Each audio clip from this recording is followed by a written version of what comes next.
আসসালামু আলাইকুম। কলিং বিষয় মালয়েশিয়া বরাবরের মতো আমি আছি আর.এইচ হৃদয়। তো আজকের ভিডিও আমি আলোচনা করব যে প্লান্টেশনের ভিসাটা এটা এখন পর্যন্ত কেন কলিং আসতেছে না বা আসতে কেমন সময় লাগে, তো এই বিষয় নিয়ে আমি আলোচনা করব। তো আজকের ভিডিওটা মোস্ট ইম্পর্টেন্ট। যারা আমাকে প্রায় সময় কল করে বলেন যে ভাই এখন পর্যন্ত 1 মাস হয়ে গেছে বা 15 দিন হয়ে গেছে বা তার বেশি সময় হয়ে গেছে মেডিকেল করছি, বাট এখন পর্যন্ত ওইরকম ভাবে মেডিকেলের ঘোষণা তো আসছে, বাট কলিং পেপার আসে নাই বা অনেকের ভিসা আসে নাই। তো আমি কিছুদিন আগেও কয়েকটা ভিডিওতে প্লান্টেশনের কর্মীদের নিয়ে কথাবার্তা বলতেছিলাম। তো 15 ডিসেম্বর এই মাসের 15 ডিসেম্বরে একটা আপডেট আসার কথা। এখন আমি কিছু এজেন্সির সাথে কথা বলছি। তো এখানে কাদের সমস্যা, বাংলাদেশের সমস্যা না মালয়েশিয়ার সমস্যা, তো এই বিষয়ে আমি আপনাদের একটু সহজ ভাষায় বুঝাই। আমি যতটুকু পারি আমার জায়গা থেকে আপনারা হয়তো কথাগুলো বোঝার চেষ্টা করবেন বা বুঝে ফেলবেন।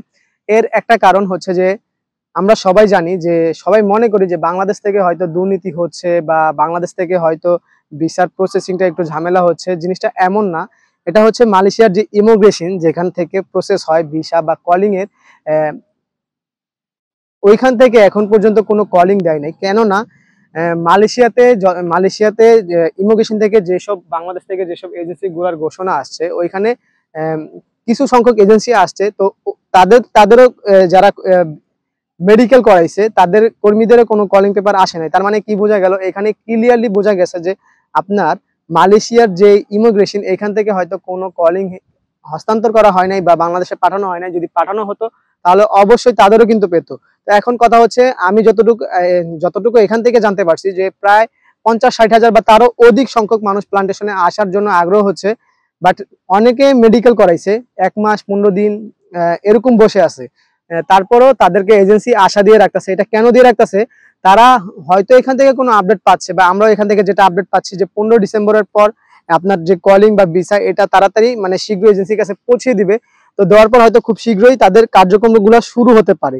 আর যারা প্রশ্ন করতেছিলেন এখন বর্তমানে মেডিকেল করলে আসতে পারবো কিনা, তো তাদেরকে বলি অবশ্যই আসতে পারবেন। এখন এখনো প্রায় জানুয়ারির 31 তারিখ পর্যন্ত আপনার লাস্ট সময় আছে প্লান্টেশনের।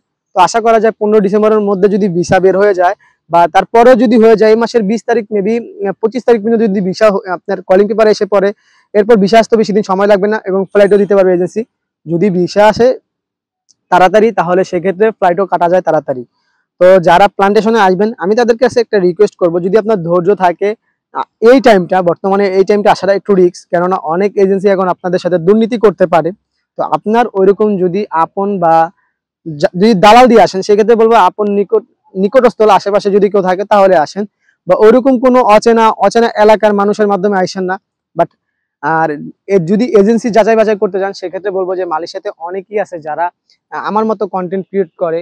তো তাদের সাথে যোগাযোগ করতে পারেন যদি আমার সাথে যোগাযোগ করতে না চান। আর যদি আমার সাথে যোগাযোগ করতে চান সেক্ষেত্রে আমি বলবো যে তারা অ্যাটাচমেন্ট পাইছে কিনা। তো মালয়েশিয়াতে সকল এজেন্সি কিন্তু অ্যাটাচমেন্ট পায় নাই বর্তমানে যারা প্লান্টেশনে আসবে, তো কিছু সংখ্যক পাইছে। যদি আপনারা আপনাদের এজেন্সির নামটা বা আরএলটা আমাদের কাছে দেন সেই ক্ষেত্রে কিন্তু আমরা আপনাদেরকে যাচাই বাছাই করে দিতে পারি। তো প্রশ্ন করবেন, কমেন্ট করবেন আপনাদের কোন ধরনের মালয়েশিয়া বিষয়ে কোন ধরনের ভিডিও দরকার হয় বা মালয়েশিয়ার হালচাল বা অবস্থা এখানে এখন বর্তমানে কাজের পরিস্থিতি কি, এরকম কিছু যদি জানার থাকে অবশ্যই কমেন্টে জানাতে পারেন।